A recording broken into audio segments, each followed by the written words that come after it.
Welcome back to WBTV News this morning on Bounce TV. We are so happy to have Nikki Gatton here. She's a nurse practitioner for one of the Minute Clinics at CVS. Good to see you. Thank you. Nice to be here. We are talking about spring allergies, and this is definitely a conversation I know I've had with friends who are sneezing. They're going through all these issues.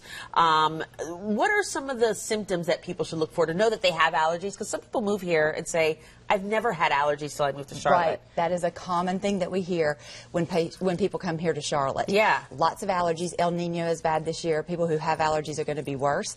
Sneezing, itchy, watery eyes. I call them the drips and the sneezes and the itchies.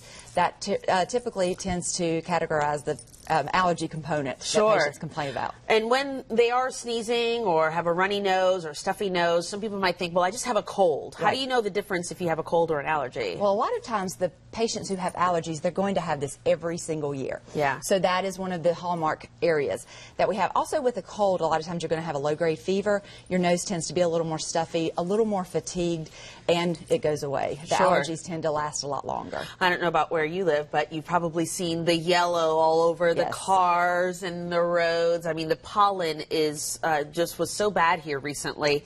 How can people avoid that? I mean, they got to go outside. They do.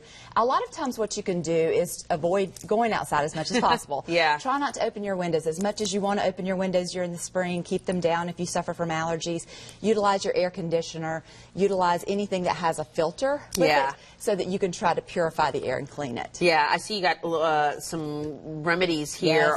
What are some of the over-the-counter options that people should look for? We do have some allergy medications that are available, but honestly, my biggest, the thing that I recommend most often is saline nasal spray to try to wash those pollens out from the back of the nose. And that way, if you can get them out before they even start causing problems, then you're ahead of the game. Yeah. The other component with this is if you do suffer from allergies and you know that you have a problem every year, get started early. In North Carolina, especially around the Charlotte area, you really need to start your allergy medications, your over-the-counters, around February and take those throughout the allergy season. Not just when they creep up on you earlier. Okay, I didn't know that. That's good to know. And can allergies lead to a more significant issue down the road? They certainly can. A lot of times allergies are the precursor to patients having things like sinus infections. After they've suffered and they haven't cleaned out that drippy drainage that they have, we'll see that they'll come into the clinics. We have several Minute clinics. We have 3 of the Charlotte area target clinics.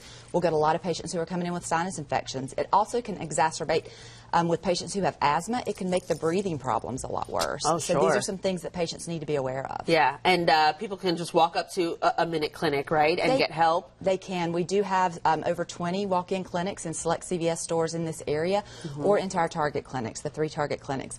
Also with your primary care provider, they can also see their patients who have allergy symptoms. Yeah. All right, Nikki, we might need to have you back here. I'd be glad to be back. As the spring season gets further in, good to see you. Thank you. Good information there. We'll be back right after this break. You're watching WBTV News this morning on Bounce TV.